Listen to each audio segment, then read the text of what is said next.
Boa noite a todos. A paz seja convosco. Amém.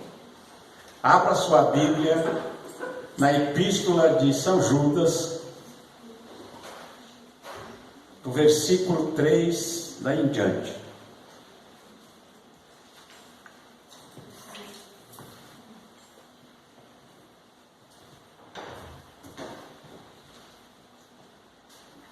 Que é o penúltimo livro da Bíblia, né? Antes do Apocalipse. Lá, se chegou no Apocalipse, já passou.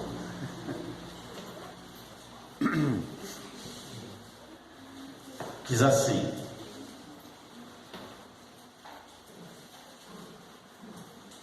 Amados, procurando eu escrever-vos com toda a diligência acerca da salvação comum, tive por necessidade escrever-vos e exortar-vos a batalhar pela fé que uma vez foi dada aos santos.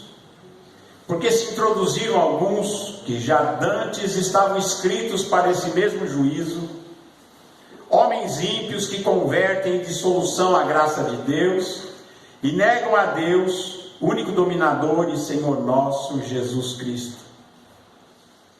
Mas quero lembrar-vos, como a quem já uma vez soube isto, que havendo o Senhor salvo um povo, tirando-o da terra do Egito, destruiu depois os que não creram. E aos anjos que não guardaram o seu principado, mas deixaram a sua própria habitação, reservou na escuridão e em prisões eternas até o juízo daquele grande dia. Assim como Sodoma e Gomorra e as cidades circunvizinhas, que havendo-se corrompido como aqueles, e indo após outra carne, foram postas por exemplo, sofrendo a pena do fogo eterno. Contudo, também estes, semelhantemente adormecidos, contaminam a sua carne, rejeitam a dominação e vituperam as dignidades. Mas o arcanjo Miguel, quando contendia com o diabo e disputava a respeito do corpo de Moisés, não ousou pronunciar juízo de maldição contra ele, mas disse: o Senhor te repreende. Estes, porém, dizem mal do que não sabem, e naquilo que naturalmente conhecem, como animais irracionais se corrompem. Ai deles, porque entraram pelo caminho de Caim, foram levados pelo engano do prêmio de Balaão, e pereceram na contradição de Coré. Estes são manchas em vossas festas de amor, banqueteando-se convosco e apacentando-se a si mesmos, sem temor. São nuvens sem água, levadas pelos ventos de uma para outra parte, são como árvores murchas, infrutíferas, duas vezes mortas, desarraigadas. Ondas impetuosas do mar, que escumam as suas mesmas abominações, estrelas errantes, para os quais está eternamente reservada a negrura das trevas. E destes profetizou também Enoque, o sétimo depois de Adão, dizendo: eis que é vindo o Senhor com milhares de seus santos, para fazer juízo contra todo e condenar dentre eles todos os ímpios com todas as suas obras de impiedade que impiamente cometeram, e por todas as duras palavras que ímpios pecadores disseram contra ele. Estes são murmuradores, queixosos da sorte, andam segundo as suas concupiscências, e cuja boca diz coisas muito arrogantes, admirando as pessoas por causa de interesse. Mas vós, amados, lembrai-vos das palavras que vos foram preditas pelos apóstolos do nosso Senhor Jesus Cristo, os quais vos diziam que no último tempo haveria escarnecedores, que andariam segundo as suas ímpias concupiscências. Estes são os que causam divisões sensuais e não têm um espírito. Mas vós, amados, edificando-vos a vós mesmos na vossa santíssima fé, orando no Espírito Santo, conservai-vos a vós mesmos no amor de Deus, esperando a misericórdia do nosso Senhor Jesus Cristo para a vida eterna. E apiedai-vos de alguns que estão duvidosos, e salvai alguns, arrebatando-os do fogo, tendo deles misericórdia com temor, aborrecendo até a roupa manchada da carne. Ora, aquele que é poderoso para vos guardar de tropeçar e apresentar-vos irrepreensíveis com alegria perante a sua glória, ao único Deus Salvador nosso, por Jesus Cristo, nosso Senhor, seja glória e majestade, domínio e poder, antes de todos os séculos, agora e para sempre. Amém. Amém. Graças a Deus, Senhor nosso Deus e Pai, nós te agradecemos, ó Deus, por esta palavra. Fala conosco, Senhor. Ó Senhor, instrui-nos, ó Deus, nesses tempos tão difíceis. Ó Deus, que nós possamos, ó Deus, andar debaixo da tua direção, debaixo da tua palavra, debaixo do teu Espírito, Senhor, debaixo das tuas mãos, sendo dirigidos por ti, pela tua palavra, pelo teu Evangelho. Nós te pedimos em nome de Jesus. Amém. Amém. Judas, servo de Jesus Cristo, ele sente no seu coração a urgência de exortar a igreja a respeito da fé que uma vez foi dada a nós, desta fé que um dia nos foi entregue, deste Evangelho, desta mensagem que Jesus nos deu a pregar. E ele começa dizendo: eu senti a necessidade, eu senti uma forte necessidade de exortar-vos e a que vocês batalhem pela fé que uma vez vocês receberam. Se nós temos que batalhar pela fé, porque existem inimigos da fé, existem inimigos da nossa fé, existem coisas que podem nos desviar da simplicidade que há em Cristo Jesus. E também Judas está dizendo isso, Paulo também disse isso, Pedro também orientou e disse que nós precisamos estar firmados em Cristo Jesus, o nosso Senhor e o nosso Salvador, e realmente firmes no Evangelho e na mensagem de Deus, sem mistura, sem nada que possa deturpar a verdadeira mensagem do Evangelho da cruz, da salvação, através do sacrifício de Jesus, dessa mensagem poderosa que Jesus nos mandou dizer. E aqui, Judas, esse Judas aqui não é o Iscariotes, não é o Judas, é outro, o Judas, né? Porque tinha outro Judas, tinha dois Judas ali que serviam a Jesus, né? Dois discípulos. E ele diz aqui, servo de Jesus Cristo, irmão de Tiago. Esse Judas era irmão de Tiago. Interessante que Jesus também tinha um irmão que chamava Judas e o que chamava Tiago, né? E diz aqui, eu procurando escrever com toda diligência acerca da salvação comum, eu tive por necessidade escrever-vos e exortar-vos a batalhar pela fé que uma vez foi dada aos santos. Isso é muito importante. Ele viu que já naquele tempo a igreja passava por ataques e a introdução de coisas que não faziam parte da fé em Jesus, do Evangelho da salvação. Existiam aqueles que queriam levar a igreja novamente para debaixo da lei. Existiam aqueles que entravam nas igrejas e diziam: não, vocês têm que se circuncidar, ou seja, vocês têm que se tornar judeus para vocês serem salvos. E então, havia muito disso, havia muitas doutrinas tentando se entrar dentro da igreja que não faziam parte do ensino de Jesus. Jesus, ele veio trazer um caminho excelente. A lei veio por Moisés, mas a graça e a misericórdia e a salvação veio por Jesus Cristo. E agora, logo no começo da igreja, o diabo estava tentando deturpar a fé, tentando levar a igreja novamente para debaixo dos rudimentos primeiros do mundo, como chamou Paulo. Tem que circuncidar, se não guardar a lei de Moisés, está perdido. E a palavra de Deus nos diz que a salvação é pela fé, é pela graça, é pelo sangue de Jesus, é pelo novo e vivo caminho. E mesmo aquilo que serviu de aio, diz que a lei foi dada, a lei e aquelas tradições judaicas do Antigo Testamento serviram de aio, até que nós chegássemos à maturidade.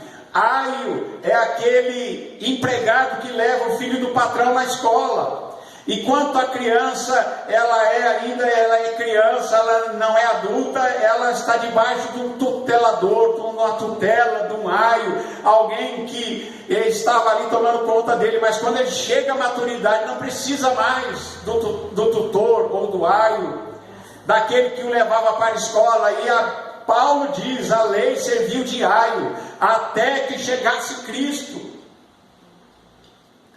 Mas havia esta tendência judaizante, porque Paulo pregava aos gregos, Paulo pregava ao mundo, ele pregava a todas as nações, e alguns judeus se introduziram no meio, e queriam levar a igreja a um cativeiro, levar a igreja debaixo de um cativeiro, do qual Jesus já tinha nos libertado. Então Paulo, Judas, Pedro e os discípulos, todos eles se sabem que realmente nós temos que estar debaixo da graça. Pela graça sois salvos, isso não vem de vós, é dom de Deus, é dádiva de Deus. Não vem de obras para que ninguém se glorie, mas vem pela misericórdia de Deus, através de Jesus Cristo. Vem por receber a Jesus como Senhor e Salvador, aquele que é o nosso Senhor, o nosso Deus, aquele que se fez carne, é o Verbo que se fez carne e habitou entre nós, e pagou o preço, nos resgatou. Ele pagou o preço por nós e nos tirou desses rudimentos, destas primeiras coisas que serviam eram como sombras, disse Paulo, que são sombras das coisas futuras, mas a salvação vem pela fé em Cristo, por meio da fé em Cristo Jesus, não vem de vós, é dom de Deus. Aleluia. Louvado seja Deus. Então ele diz, diante disso, você tem que lutar, batalhar pela sua fé. Não creais a todo aquilo que se fala. Não vá atrás de todo vento de doutrina. O que é vento de doutrina? Um assopra para cá, faz de um jeito, outro faz de outro jeito. E muita gente fazendo coisas que não tem nada a ver com o Evangelho, com Jesus. Essa é uma coisa importante. Quanta coisa se faz, muitas vezes até em nome de Jesus, mas que você olha, você fala, onde é que está Jesus aí? Jesus não é assim. Jesus mostrou um caminho diferente. Por isso que o escândalo da cruz se fez ali, quando Jesus se fez escândalo por nós. Porque diz que os gregos, eles queriam sabedoria, e os judeus pediam sinal, e nós pregamos Jesus Cristo crucificado, que é escândalo para uns e é loucura para o outro. É loucura para os gregos, escândalo para o judeu. E Paulo diz, eu não anulo de maneira nenhuma o que Jesus fez por mim. Porque se a justiça viesse da lei, ou se a justiça viesse de qualquer outra coisa, então Cristo teria morrido de balde, em vão. Se a salvação viesse da lei, então Cristo teria morrido em vão. Mas a lei não podia salvar a ninguém. A lei mostra o pecado, mas ela não consegue lavar e tirar o pecado. Mas Jesus, ele veio para retirar. Ele diz que ele cravou na cruz aquela nota promissória que era contra nós, nas suas ordenanças, ele cravou na cruz e venceu por nós. E agora ele nos abriu um caminho através do seu sangue, da sua carne. Ele abriu o caminho para nós. E ele diz agora, diz o apóstolo, batalhe pela simplicidade da fé. Batalhe pela fé simples, porque a fé em Jesus é simples. Quando começa a ficar muito complicado, pode ter certeza que já há algum desvio. se a mensagem começa a ficar muito complicada, se começa a desviar da simplicidade do Evangelho e da simplicidade que é em Cristo Jesus, então há algo que nós precisamos dizer: olha, eu preciso lutar, eu preciso batalhar pela fé que me foi dada. E diz, porque se introduziram alguns, aonde? Introduziram aonde? Na igreja. Se introduziram alguns na igreja que estavam inscritos para esse mesmo juízo, gente ímpia, que convertem em dissolução a graça de Deus e negam a Deus, o único dominador, e o Senhor nosso Jesus Cristo.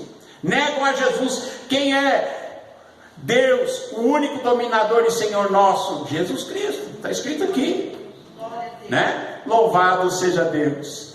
E aí ele faz, o apóstolo aqui mostra alguns que naufragaram, né? Anjos que não guardaram o seu principado lá do tempo antes do dilúvio, né?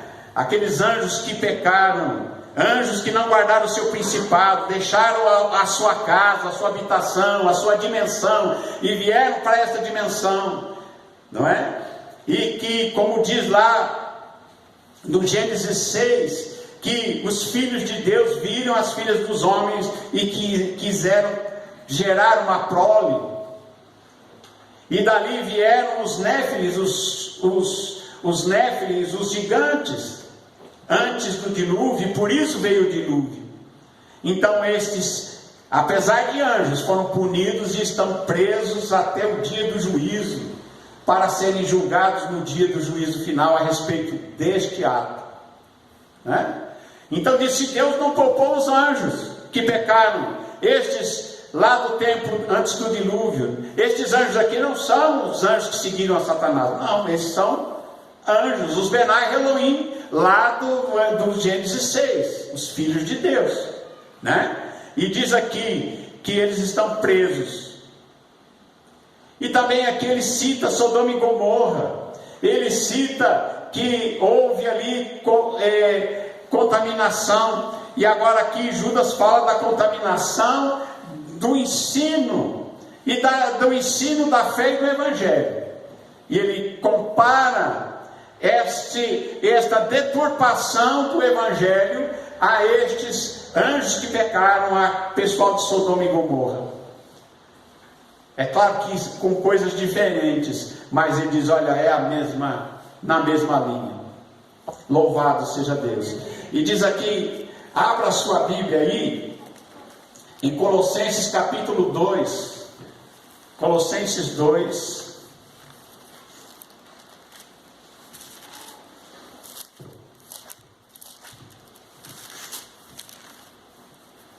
versículo 4, diz assim: e digo isto, para que ninguém vos engane com palavras persuasivas. Ué, será que isso já tinha naquele tempo? Tinha. Batalhe pela fé que te foi dada. E agora Paulo, Colossenses capítulo 2, versículo 4 diz: e digo isto, que ninguém vos engane com palavras persuasivas. Não se deixe persuadir, não é? Com conversa fiada, não é? Amém? Não vá atrás de conversa fiada, né? Paulo diz aqui também mais: como você recebeu o Senhor Jesus Cristo, assim ande nele. Como você conheceu a Jesus e você recebeu a Jesus, o Senhor Jesus Cristo, ande em Jesus, na simplicidade que é em Cristo. Diz aqui no versículo 7, arraigados, ou seja, tenha raízes. Tem gente que não tem raiz. Quem não tem raiz é desarraigado, tem que ter raiz no Evangelho. Diz aqui, arraigados, tenha raízes no Evangelho e sede sobreedificados nele, confirmados na fé, assim como foste ensinados, abundando em ação de graças. Tenha raiz no Evangelho, tenha raiz em Jesus, seja edificado sobre ele, e tenha a sua fé confirmada, como você foi ensinado, e dê graças a Deus.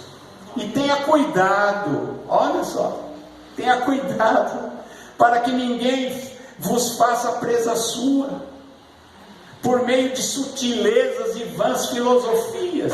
Por meio de filosofias e vãs sutilezas, significa que muitas coisas sutis, que você não percebe, você acha que está tudo certo, está tudo bonito, mas na verdade estão desviando você da simplicidade da fé que é em Cristo Jesus. Estão fazendo muita gente querendo voltar para trás, voltar para a velha aliança, querem voltar para o Sinai, querem voltar para os primeiros, como diz aqui, os primeiros rudimentos, e não ligados a Cristo, que é o cabeça da igreja.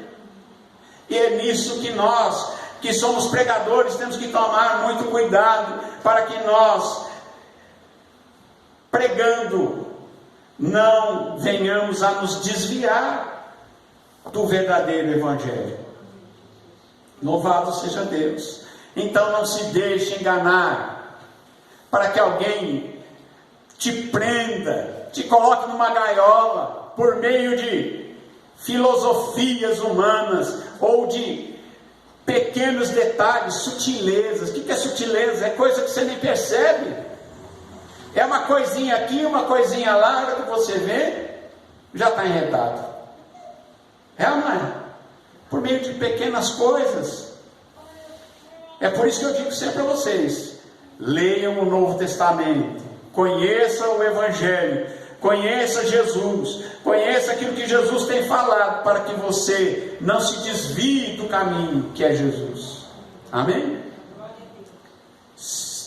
Essas filosofias e vãs sutilezas são segundo a tradição dos homens, segundo os rudimentos do mundo e não segundo Cristo. Porque em Cristo habita corporalmente toda a plenitude da divindade. Em Cristo é completo. Toda a plenitude da divindade habita em Cristo Jesus.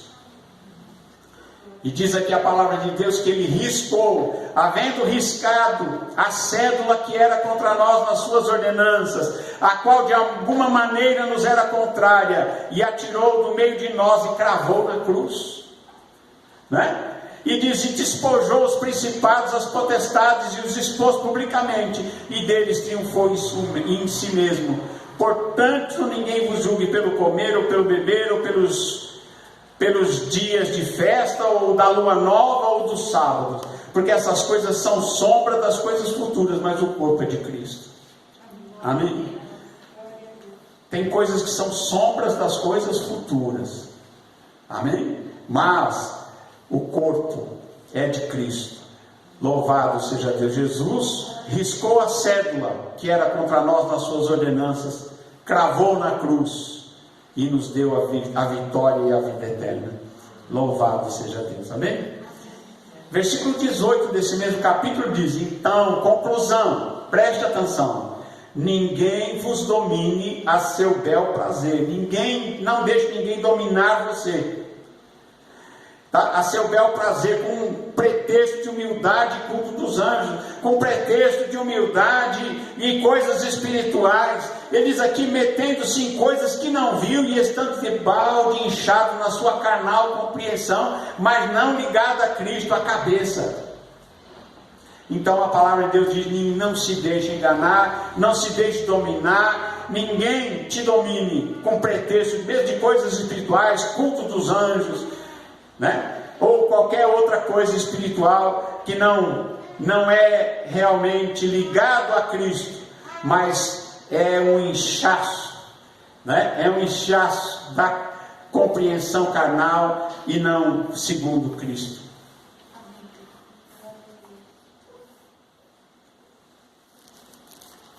Segundo aos Coríntios 11, eu preciso correr. Segundo Coríntios 11, versículo 2 até o 4, diz assim: Paulo dizendo a respeito dos falsos apóstolos, né? porque estou zeloso de vós com o zelo de Deus, porque vos tenho preparado para vos apresentar como uma virgem pura ao marido, a saber, a Cristo. Mas temo que assim como a serpente enganou a Eva com a sua astúcia, assim também sejam de alguma sorte corrompidos os vossos sentidos e se apartem da simplicidade que há em Cristo. Se apartem da simplicidade que há em Cristo. Paulo, né? Eu tenho medo, receio, que assim como o diabo enganou Eva, a serpente enganou Eva com astúcia, assim também de alguma forma